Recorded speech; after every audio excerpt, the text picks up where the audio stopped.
Coach, I think over the last 3 games, you guys have been outscored 36 points, I think, combined in the second half. What kind of is happening in these second halves that's leading to kind of these lopsided results?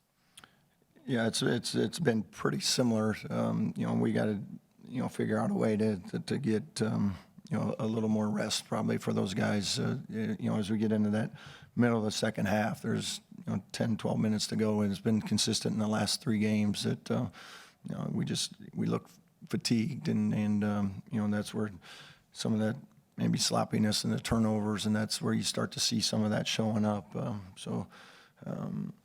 Something we talked about, a good amount, with the foul trouble and stuff. It's where do you get some of those especially the guard minutes from once one of them goes out? But it certainly showed up again today.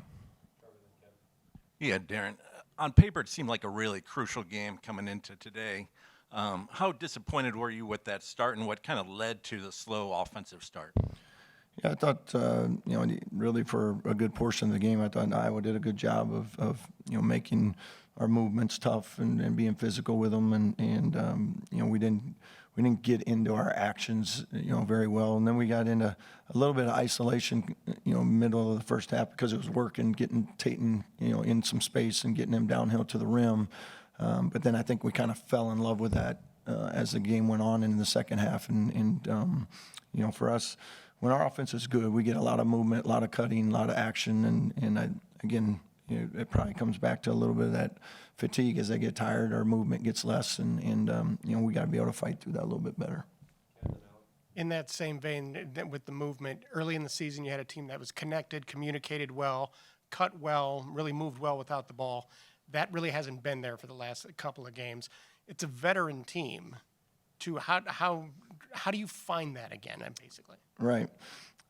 Yeah, and that's exactly what we just talked about in the locker room was, guys, for the first 15 games of the year, our offense was movement, cutting, like we were getting and playing the way that we think makes us most successful. And I felt like the last 2 or 3 games we've gotten away from that action.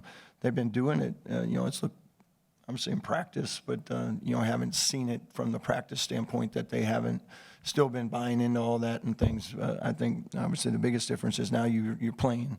Your opponent is bigger, more physical than maybe what you're going up against from the practice squad, and they got to be able to continue to do that as the game wears on, and that just didn't happen. Are you surprised a veteran team is finding fatigue at this point in the season? I mean, I'm not surprised that there's some guys that get a little fatigued out there at times, but we do got to find ways to get them a little bit more rest, so we can be a little fresher as we get into that middle of the second half. Yeah, Darren, Tucker obviously struggled again tonight. The last 5 games, he's averaging less than 10 points a game, averaging 9 points a game in Big Ten play, shooting only 25% from threes. It's something that defenses are doing to take away some of those early looks that he saw at the beginning of the season. Is it him forcing a little bit? Is it a combination of both? I guess just what are you seeing from him over the last month or so? Yeah, he's certainly in one of those shooting stumps that everybody goes through at some point in time. But his is for him has been an extended one here for a good chunk of time. So he's certainly been putting in the work, and in our practices and stuff, he's shooting the heck out of it. So it's just one of those things. You just got to get it going and got to continue to find those better looks and opportunities, that we can get him free a little bit more. You mentioned just the fatigue and stuff. How big of kind of the inability to develop some depth on this team beyond like the 8 guys, is that playing a factor in that? And also just defensively, I think you guys are giving up like 1.15 points per possession now in Big Ten play. Is pretty big drop off from where you were in non-conference. How big is like the fatigue and maybe the lack of depth playing into the defensive slide?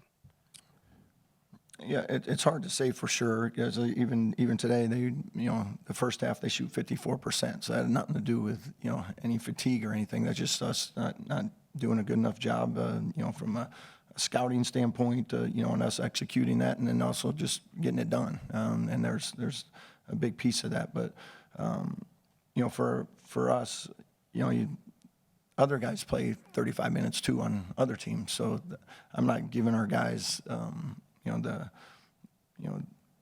that are playing heavy minutes, that there's some fight through fatigue that has to happen as well. And that's something that we got to be able to do.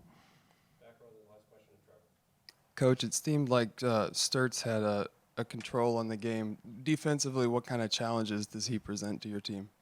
Yeah, he was terrific. I mean, he's so good in two-man game actions, and you're going to see it over and over and over and over again. And he just plays till he gets an advantage, either for himself or for a teammate. And they do a great job of that. And he's so crafty and smart at being able to take the advantage of those, and then creating and drawing fouls and getting to the free throw line.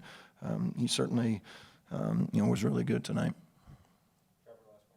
Yeah, it seems like the offense is really different when you get pink touches versus when you don't. Conaway getting downhill, Alexis slipping the rim. But then there's long stretches where it doesn't happen. Is that part of the fatigue? Is that defense taken away? What's kind of happening when you have those long stretches and no paint touches? Yes, I mean, some of it, our offense and a little bit, how we're constructed, right now for this year is just we don't have a lot of great, one-on-one type guys that can go by people. So we rely on a lot of cutting and screening to be able to do that. Tayton is one of those guys that can get downhill and utilize his speed, and Connor once in a while as well. And I thought Tayton did a really good job there while we were struggling of finding those opportunities and getting downhill and getting to the rim. And we need him to continue to do that. And that's why our movement is so important for us to get those other paint touches as well, off of back cuts and screening angles and stuff, so we can create advantages where we can get two to the ball now, and now we can get some better offensive opportunities. Thanks. Tayton, it seemed on paper it seemed like a really crucial game coming into today for both teams, really. But then you guys came out a little slow, especially offensively. What kind of led to that slow start? Did you see anything? Was it them doing something, or was it on you guys that you just couldn't really get out of or find an offensive rhythm to start the game? Yeah, I just don't think we found a rhythm early on like we needed to. I know we needed to get some of our three-pointers some better shot attempts, because I'm shooting them ones off the screen are a little tough, but just got to get back to the drawing board and figure it out. Over the last, for Tayton, last 3 games, you guys have been outscored, I think, 36 points total over 3 games in the second half.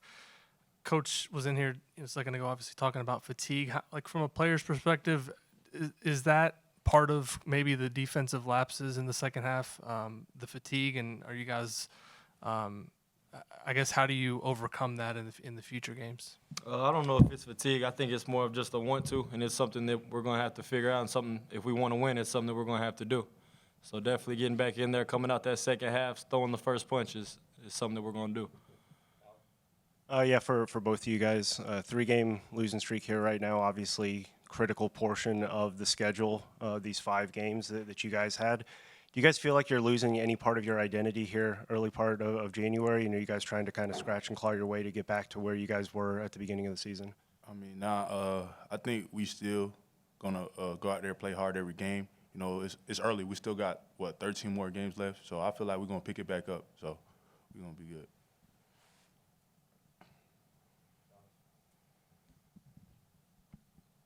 Sam, you obviously been a part of a program that's won at a high level last season. Can you draw anything on that experience, kind of as you guys hit some adversity and kind of try to rally some of these guys to get things going in the right direction? I mean, I just got to just keep encouraging them every day in practice. Like when I was at Florida, when we lost, we came back, practice, intense practice, just keep moving forward. We just took one game at a time. So, I mean, we took an L today, but we still got multiple opportunities. It's the Big Ten, so there's a lot of games we're able to win and come over adversity. So we're gonna be good. Have you seen that kind of response, like when you guys lost those last 2 games when you came back and practice? What was the response? I mean, we had 2 good practices. It was intense, full of energy. I was thinking we were looking good towards this game, but we're gonna take some L's. We're a brand new team, but we're gonna figure it out. So. Tayton, Iowa kind of lived in the paint offensively. What made it tough to contain them off the dribble or cuts? Was that on you guys? Was that on their actions? What kind of led to them living in the paint? They set a couple good screens, and it was just something that we got to want to do, something that we got to want to work at, and something that as a man you got to want to get through them screens. You got to want to play harder, and that's something that we're going to have to do. Yeah, Tayton, was it something in the game plan or anything that you guys saw specifically throughout the game that allowed you to get downhill so frequently and easily against that Iowa defense? Just my teammates believing in me, and coach put me in a great position to score. He said that they couldn't stay in front of you. He said, get downhill, come off the screen. If it's not there, make a play. And I felt like it was something I was trying to do. Thanks, guys. Appreciate y'all.